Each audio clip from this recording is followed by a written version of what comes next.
Hill Avenue Virtual Pupil Leadership Team Week. This week we will be discussing the election of and the role of the chairperson and deputy chair. Congratulations to the Year 5-6 representatives, because I know that they've been elected as I record this video and they are worthy receivers of their peers' esteem and respect. So congratulations to those role models.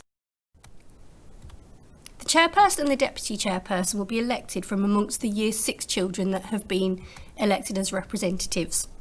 They will liaise with myself and the other adults in the phase to make sure that the representatives are doing what they have been asked to do without crossing bubbles. So if they've been asked to have a meeting across the year group with teams, they'll be doing that. If they've been asked to create those QR codes, they'll need to ask for the teacher's support to be able to email those to other teachers.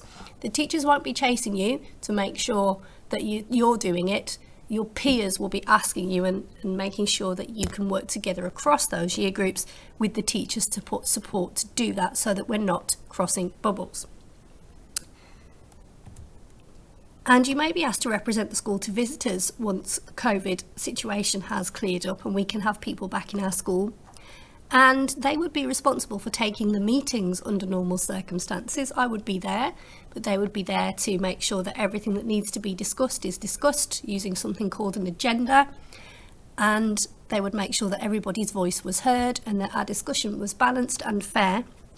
We would, under normal circumstances, and I keep using that phrase, normal circumstances, and hopefully that will return to us soon, we would have roles such as secretary, treasurer, eco representative. But as we're not working physically together, those roles would be very difficult to manage, but I do hope that we can have them by the end of the year.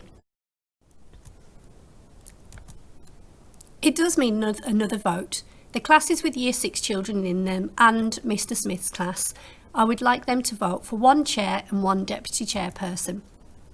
The person with the most votes becomes the chair, and the person with the second most votes becomes the deputy chair.